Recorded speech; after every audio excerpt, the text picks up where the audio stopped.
Hello, I'm Lars Jorgensen. I work with Dorcon Power.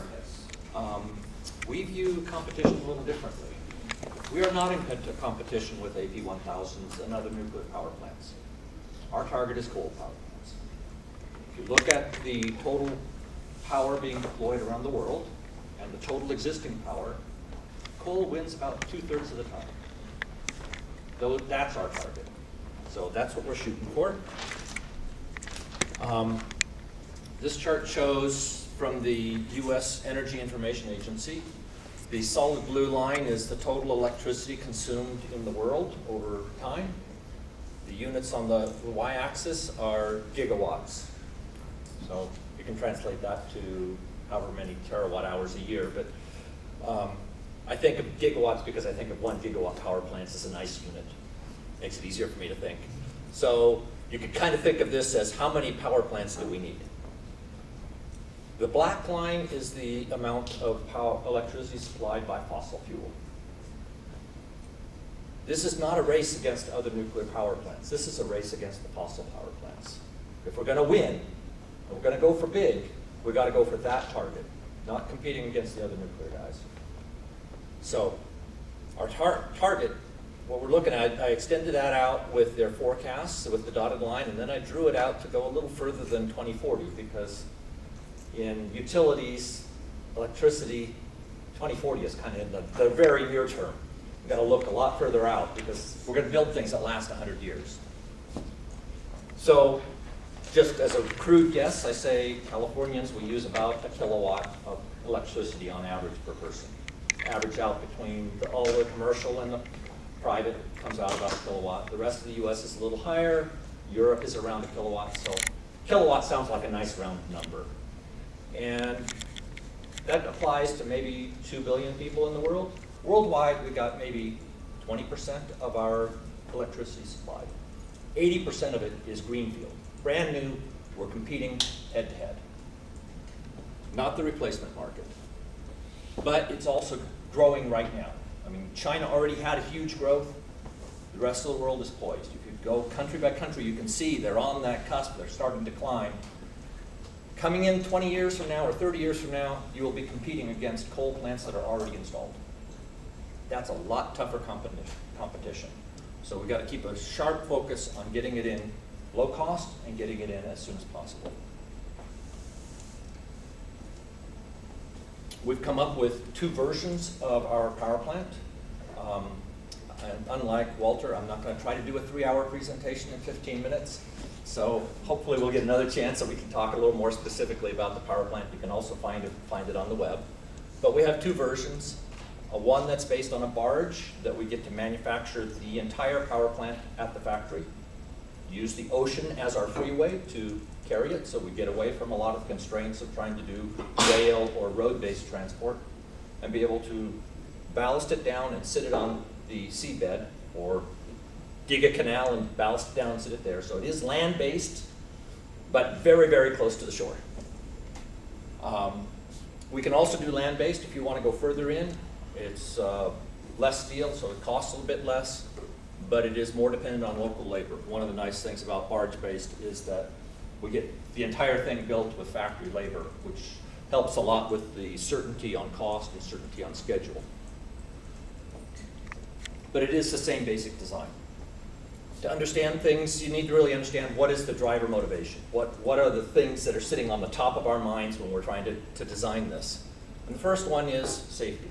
Surprise. That's not different than anybody else, but we view it a little differently in that we think the biggest danger from nuclear is not radiation. If you look through history, statistics, radiation has not been what's killed people. It's been the fear of radiation. People are scared their cities are going to get uninhabitable, and they do massive evacuations when they had no capability to really do that. And that's what's killed people, or they get socially ostracized.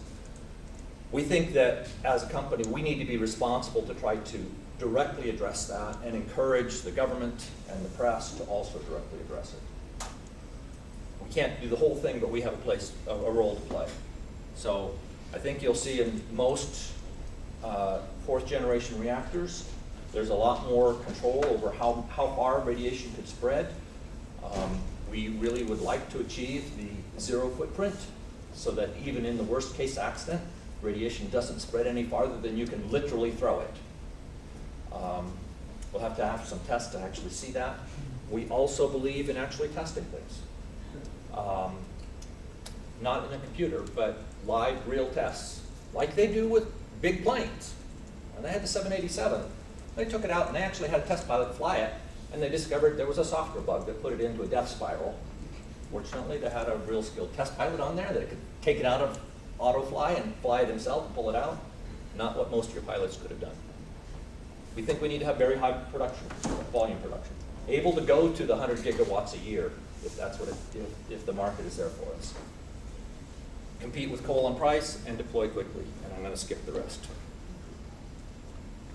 So we're going to build them like we build large crude carriers. The founder of the company built the ship on the left, on your left, yes, ultra large crude carrier, one of the 4 largest ships in the world. He built a fleet of them for under $100 million a pop.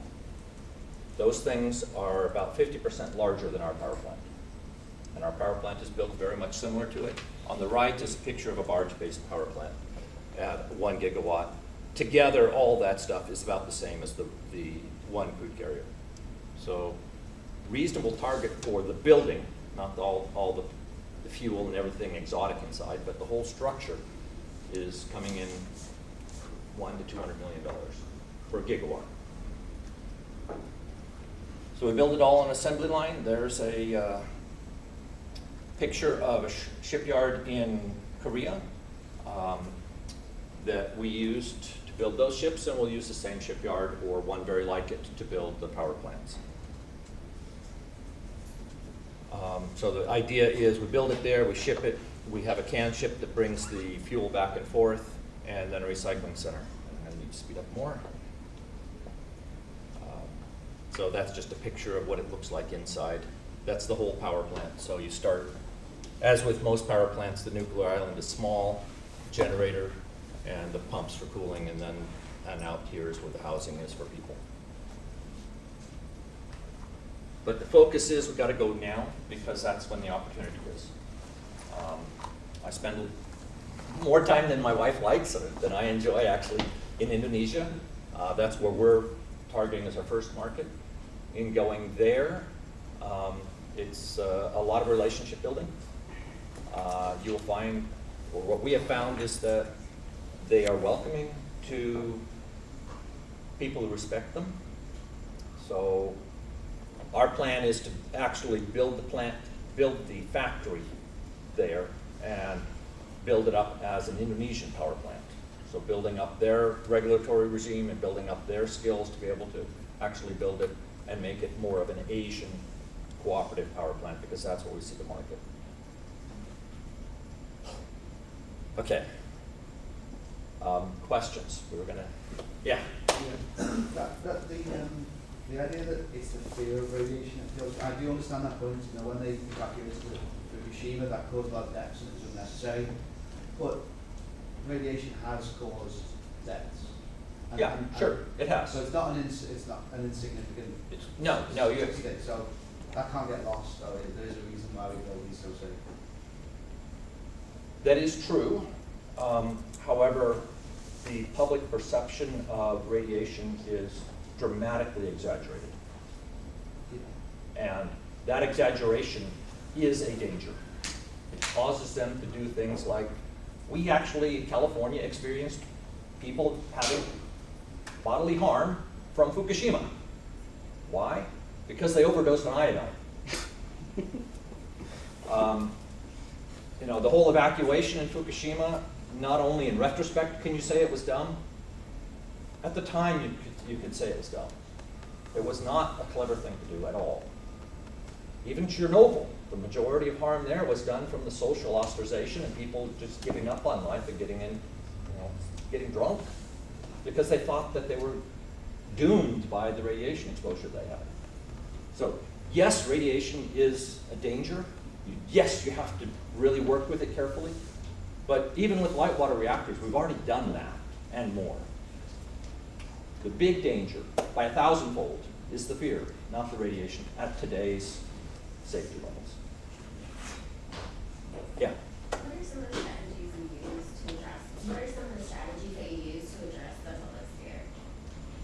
So one of it is that we will actually test worst case scenarios. So we will pull the plug, pull the cooling, tell the operators, hands off, have the press, have the president there, and have the reactor shut itself down, and not for an hour or two, but say, we want to say, keep it shut down until the cooling has gone and started the temperatures dropping. Because, as you should know, I'm sure you all know, it isn't turning the reactor off that's hard, it's taking care of the decay heat. A lot of the public doesn't know that, but we need to be able to show them that this thing's going to turn itself off. So in Indonesia, I guess you don't have to do anything with the NRC getting a license. They don't require you to have any kind of approval from the NRC. The NRC is a licensing agency for the U.S. Right. Right. Some countries. So I have to have, no, if we built a U.S. sourced reactor, yes, we would have to have a license from the U.S. Our plan is to build a Indonesian sourced reactor, which they did not plan on, so we have to they have to write some laws to address how do they deal with an Indonesian built reactor. And any place you go, ours is a molten salt reactor, any place you go in the world, those regulations have to be written. They don't exist anywhere now. So yeah, we have some extra work to do for that side. Okay, yes? Are you worried about IP protection being in Indonesia, not in, like more stringent IP laws? Not particularly. I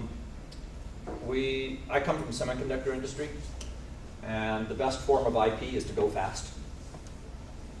If you keep moving forward faster than the guys that are trying to chase you, then the patents don't really make that much difference. I mean, yes, we'll do patents, but that's not where your real protection comes from. It comes from your research having finished and having a product ready to roll out, so that when I go to sell to a new customer, I can say, yeah, there's 20 plants around the world, you can go look at them. Would you like to buy the 21st? And my competition is saying, well, I'm just finishing my R&D, would you like to buy my very first one? And if my salesman can't win that sales battle, he's fired. Yeah. So this is a molten salt design, correct? Yes.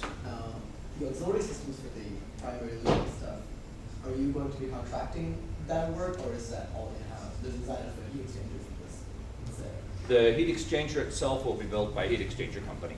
Okay. You spoke a bit about reprocessing. Do you see any proliferation issues with doing that in a country like Indonesia? We don't call it reprocessing, and we do as little as possible. So our fission product removal would be the noble gases bubble out, the noble metals plate out, and that's it. We can look 20 years downstream and worry about, and there's some issues and things we could do to improve it, but they're not now.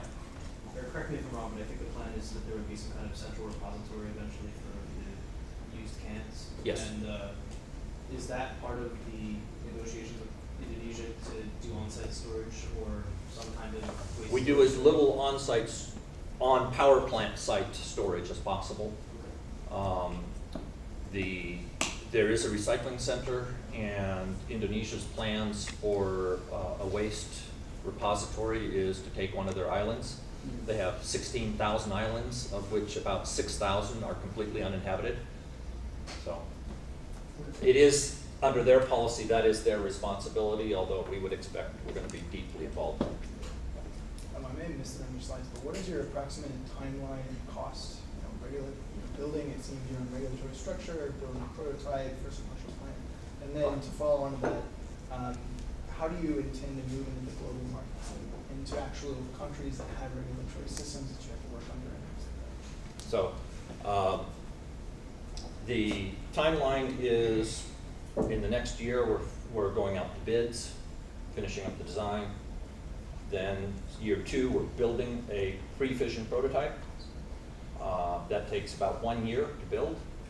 Then year 3, we are testing it, pre-fission, but with natural uranium and thorium, no fissile. still have to check on some regulations on that to be sure that that's going to be kosher, but the idea is that we will do that right near the shipyard so that we can easily have access to the huge cranes that change things. Year 4 will be building out the rest of the power plant and shipping it and installing it at a site. And then years 5 and 6 are doing vision-based testing. We are following a test then license approach. So what that means is that we'll lay out a plan to the regulator, and then at each step of the plan, we know the next step is safe, and we know that there's a fair amount of uncertainty. And we couldn't jump to the end because there's too much unknown about molten salts today. But we can take one step, make our measurements, tweak our models, then predict what's going to happen with the next step, convince them that that next step is safe, and proceed like that. And when we're done with that, we've been working with the regulator for several years. They have been part of constructing what the tests are to prove safety. So the licensing process at that point should be very rapid, and basically it's, is this a copy of what you've already done? Just like you license a plane. You know, they don't do a big job of each Boeing 787 that gets built. Yeah. Forgive me if you've already said this in your slides. If your plan is to do the prototype, the test first, and then did you say you were going to regulate, you're going to come back into markets that are more regulated? And if that's the case, how are you planning in for any kind of potential instability in East China Sea? I don't have the capability to do very much about the instability in East South China Seas. I hope China and the U.S. figure out what they're doing there. But there's a pretty large amount of cooperation between various Asian countries, and almost all of them are in the same boat of an average electricity consumption of 100 to 200 watts per person. So they've got 10 to 15% deployment of their electricity grids. So, and they all want to build it up rapidly. Most all of them are looking at nuclear, and most of them do not have a nuclear regulatory system yet. So we get one established there, then we hope that we can use that to propagate to the others. As far as when are we going to come back to the US or the UK?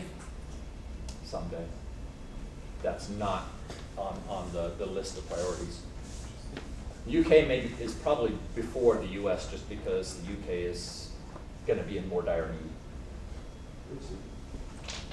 But we hope that when we have a working power plant and we've built 10 of them, that the regulators may decide maybe we can get this job done a little faster than taking a decade in the regulation process.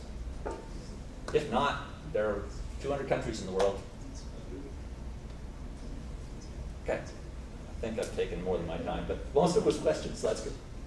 Did you have one more? Yeah, I was wondering how you guys are getting financial support. Is it from the Indonesian government, or is it from venture capital? Or?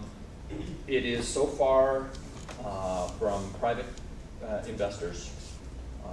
We are looking at raising a mix of government money, European and Chinese and Indonesian, as investment rather than as like a not like a DOE program. It's more like an economic investment program.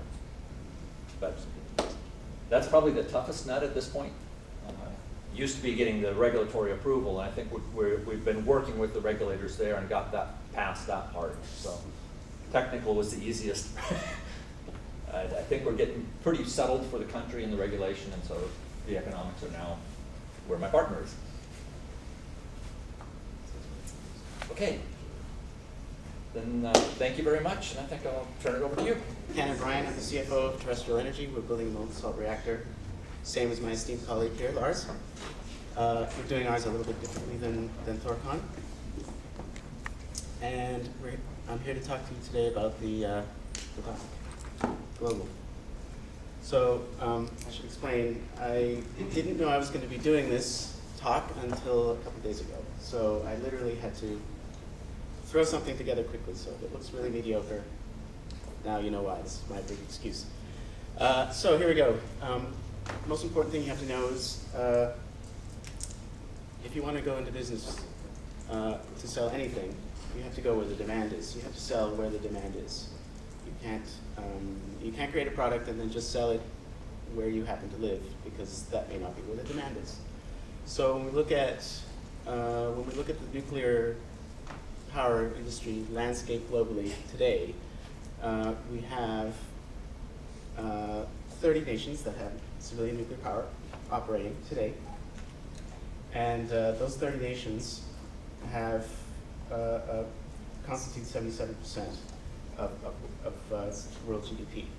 So that's quite a lot. And by the way, I don't think that's a coincidence. Now, there are another 59 nations that want nuclear power, that don't have it. And when you add up all those nations, you get 94% of world GDP, $69 trillion. So there's a big potential market to draw upon. This is what the world looks like today, according to British Petroleum. I don't know how much we can probably trust them for the data that is about today, which,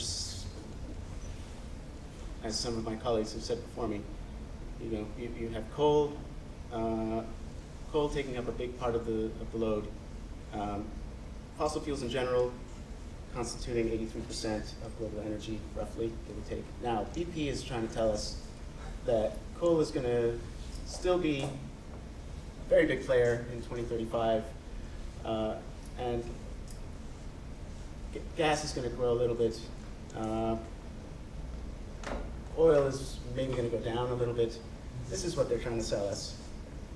And so I believe that it's really up to you people here to change the destiny of this, to say to British Petroleum, no, this is not the world we want. But if we don't act, then this is what we're going to get.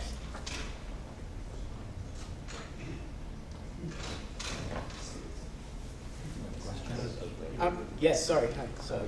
Can you go back one slide? Sure. Just ignore everything else that we know.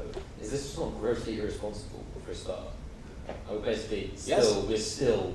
Oh yes, yes. majority I mean fossil the climate discussion is I think you'll find out if you listen to it enough. There's a lot of platitudes. Yeah, it's And very little action. And that's why I'm, that's precisely my point. If you let the climate discussion and the power of the energy industry carry on unimpeded, this is what you're going to get. So I mean, it's really up to people like you to do something about it. So where is that growth in energy coming from? Well, does everybody know what the OECD is? Yeah. Organization, I don't even know what it stands for. Organization of Economic Cooperation and Development. So basically first world countries. First world countries are apparently maxed out on power. Well, it makes sense. We use a lot of power. And we probably won't use all that much more compared to non-OECD members who don't use a lot of power because they don't have access to the power or they can't afford it both. So in 2035, pretty reasonable to assume that this is where all the growth is coming from. Not here at home, not in nice, comfortable places where they speak English, but in fact, in various other strange places around the world. Yes? Is the y-axis of this plot, like energy, or is it like rate of, basically rate of change? I believe it's, let me think now, I'm trying to remember.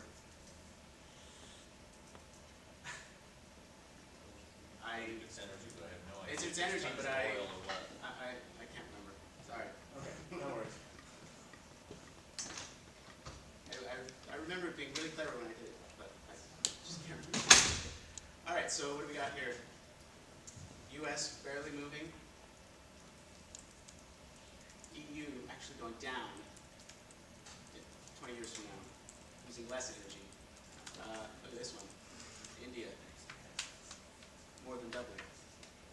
This is where the demand demand is coming from. This is where we need to sell our power reactors. Now this is, some of you may know this, and Lars pointed this out a little bit as well, but we're extremely wealthy when it comes to energy. We don't even understand how lucky we are. Look at, this is, I believe this is kilowatt hours per capita, right? So we're doing very, very well. We're right at the top of the pyramid in terms of energy consumption. Now look at India. Less than 1/10 of what you use here. And look at these other horrible situations. Just imagine what their lives would be like. This global average. Guess what, people? All of these people want that.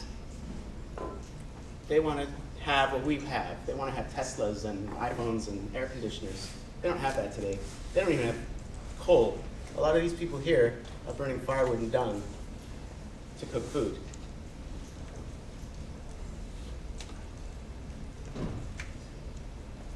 Now, in order to deliver energy to these people, you need to deliver them something that is affordable. Well, let's look at this thing here. What's affordable? Well, geothermal looks pretty good, but it's pretty geographically specific. What else is cheap? Hydro's pretty cheap. Again, you need to have a big river. Natural gas, provided that the price stays at around $3 a. These are U.S. prices. Yes. Okay. Yeah. This is for the U.S. Right. Yeah. Okay. This is for the U.S.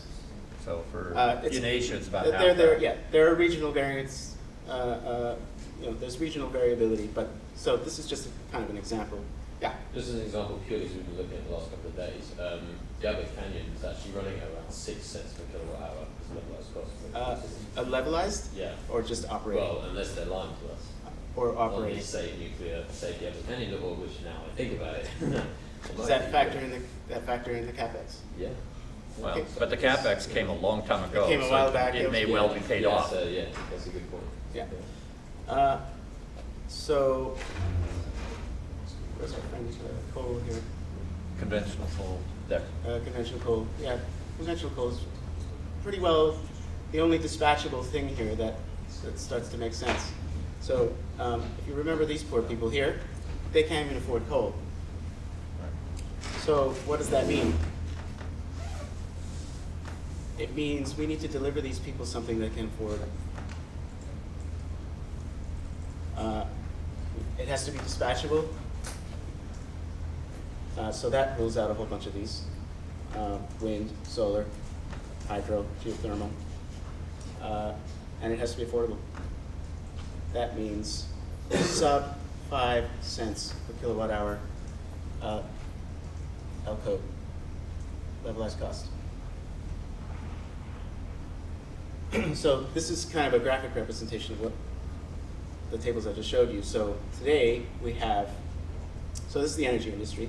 You have the capital cost going up this way, operating costs going up this way. You have your big fossil fuel plants. They're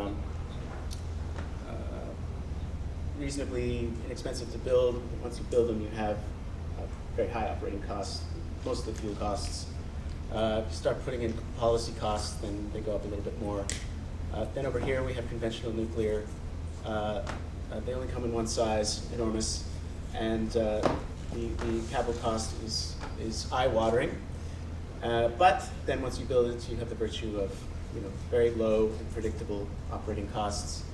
So this is where we need to be, and this is where Thorcon needs to be, and terrestrial energy and transatomic and all our other colleagues. We need to have both low capex and, once we've built it, have the virtue of low and predictable operating costs. Those first graphics you showed about our competition being in the coal and natural gas, I Yes. agree with that. Yep. But the argument is often, like the discussion we were at last night is often framed between nuclear and renewables. I think most people here would want nuclear and renewables to expand kind of at the same rate. So I've got two questions. How, I know you're not an expert in this field, I don't know, maybe you can chime in too, Lars, but how far away is the technology? Because I only know a little bit of what I've read, but how far away is the technology from the respect of energy storage and carbon capture and storage? How far away is that technology in development stages to allow that? And the second question, both in the research that's needed in that area and the research that's needed in the nuclear perspective, would you just discuss the pros and cons between doing it like the Chinese are doing it, which is the method I prefer, which is try your first test case, SMR as the Chinese are, or whatever that, through European regulatory framework, and then do it to others, versus go through a slightly less stringent or old regulation environment. So just the two questions about the developments in the renewables and the different approaches with regulation. I can't speak to storage. I don't know that much about it. You're correct. Okay, so that was your first question. I'll tackle it. We do have a storage technology now that works reasonably well, pumped storage, if you happen to have the geological sites to do it. And that makes for actually a cost-effective, reasonable thing. So in our neighborhood here, we have San Luis Reservoir, very windy, great place to put a windmill and use it to pump water uphill and take the water downhill when you want to have electricity. But beyond that, storage really comes down to, it's proportional to the time that you store it. You cannot store energy you made in the winter in order to use it in the summer. There's nothing on the horizon anywhere close to being able to do seasonal storage.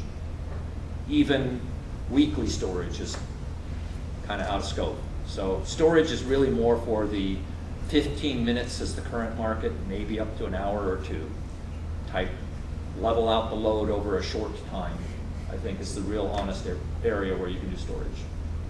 In our kind of technology, the reasonable storage would be thermal storage in molten salts.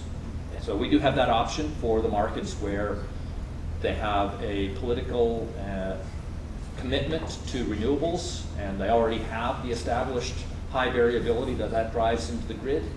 And so then we can say, fine, you want to buy this extra option, we can put that in there and help you out with that part of the problem. But I don't think it's part of the equation for how are you getting your fundamental power in there and how are you dealing with seasonal or even weekly variations. I think that you just end up overbuilding or use fuel. I think there were still a couple of questions unanswered, so hang tight. I mean, the only thing I know about it is what I've read, and what I've read from the analysts and the experts is that there's nothing on the horizon which is both dispatchable and affordable, which, of course, two essential ingredients for what storage is not energy. People seem to think it's energy. It's not energy, it's storage of energy. But it has the same sort of economic characteristics, I suppose. But everything I read is that there's nothing visible on the horizon. Even Bill Gates has made that claim many, many times in the past couple of years. CCS is already in play. I mean, CCS is happening. As far as I know, there was a coal plant in Canada which had CCS added onto it. It was very expensive. We went way over budget. It cost $1 billion, but it's working. I don't know. I think there are plans to do some more CCS in Canada. There are a few around the world, but you've got to give up, I think it's about 40% of the energy you created in order to capture the carbon dioxide you're creating. So it's going to be really hard to make the economics work with CCS. CCS, in my view, is primarily a marketing campaign to promise things will get better in the future, but let us continue doing what we're doing. And the second question was about regulation? So, yeah, different strategies for getting to market. Well, I guess, I mean, it depends on each vendor what they want to do. Yeah, so I think you've got the split opinion here. Yeah. They're going to Canadian regulator established, and we're going to go someplace where they'll let us actually build a new kind of reactor and test it. And then depend on the idea that being able to take people in and show it to them will be our marketing and how we market to other countries. Right, and we're, of course, terrestrial energy is not going through the process of building a prototype. We are building our first commercial plant straight away in Canada, which it'll be, yeah, it's meant to be an economic plant, not a scientific experiment. So I should clarify, same on our side. Just- Okay, sorry. I realized that was my I fault, think my words. Lars knows more about my company than I know about his company. It just so happens that Lars is an investor in terrestrial energy, so technically he's my boss. So I have to be very nice to Lars. Yes, sir. Going off this energy storage problem, do INSRs, and they operate in low without all their capacity, is that a part of the design? Very, very, very strong, robust load following characteristics. Let me get this right now. I'm not the expert, but I think I remember the numbers.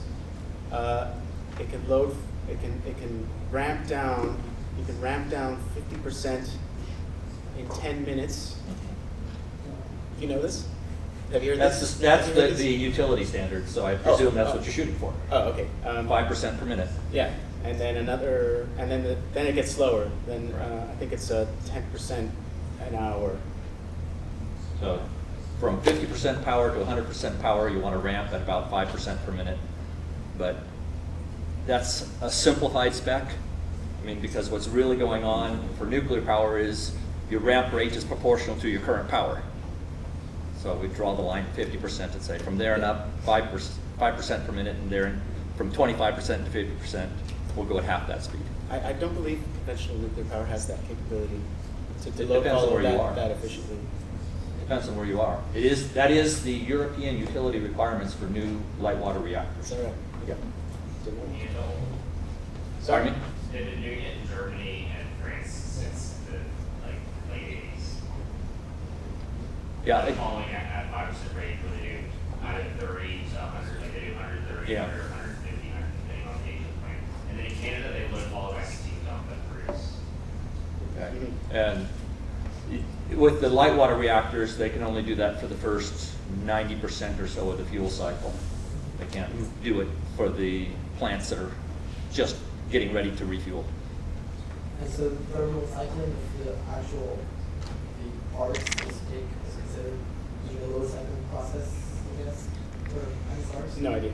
Okay. It's not On my- our side, the control mechanism is by controlling the flow rate of the salt. So we try to keep the hot temperature constant and adjust the flow rate of the salt rather than adjusting the temperatures. And you're exactly right. The turbines are rated by the number of times you change the temperature.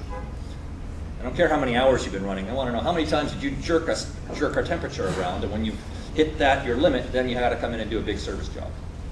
Probably you should mention that it's mostly due to the fact that it's an open surrender. You don't have the usual limitation with the kind of planning interaction, which is usually the limiting factor for the core.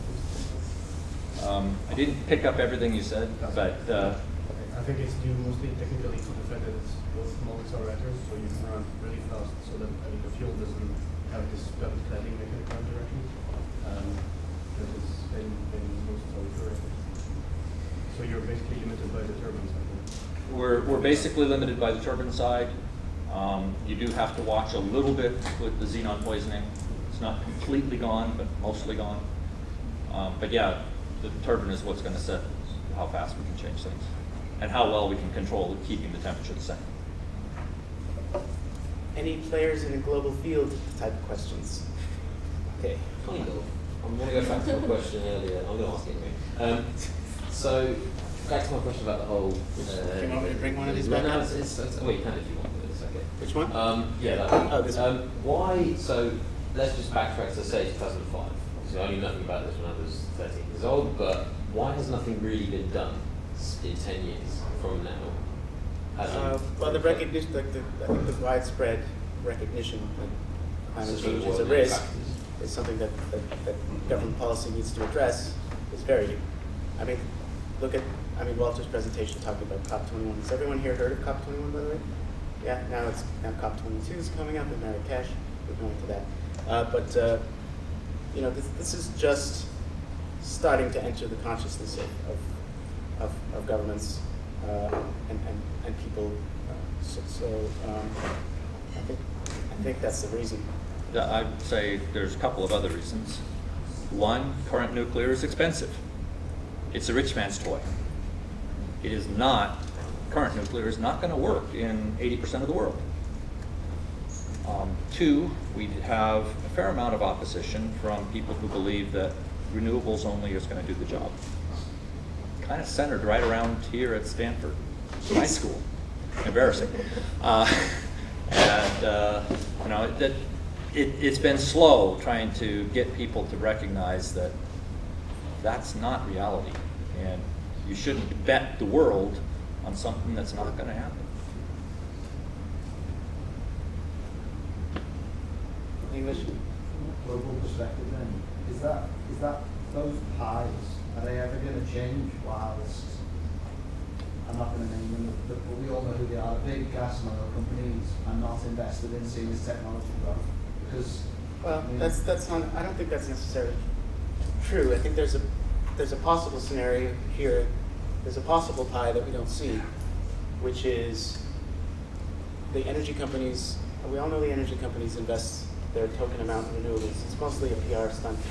But there's nothing preventing energy companies today, which are mostly fossil companies, investing in other technologies.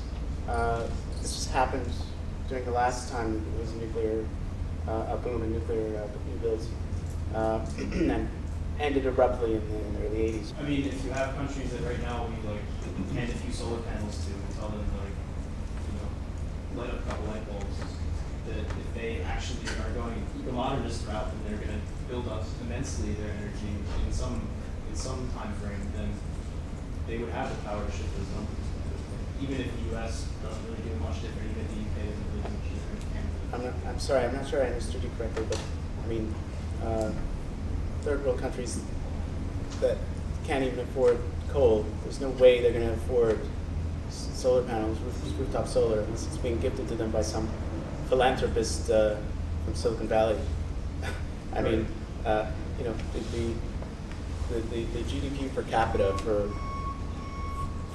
African nations is probably sitting somewhere around $5, maybe $3, maybe $2,000 per year, as opposed to the U.S., which I think is $40,000 per year.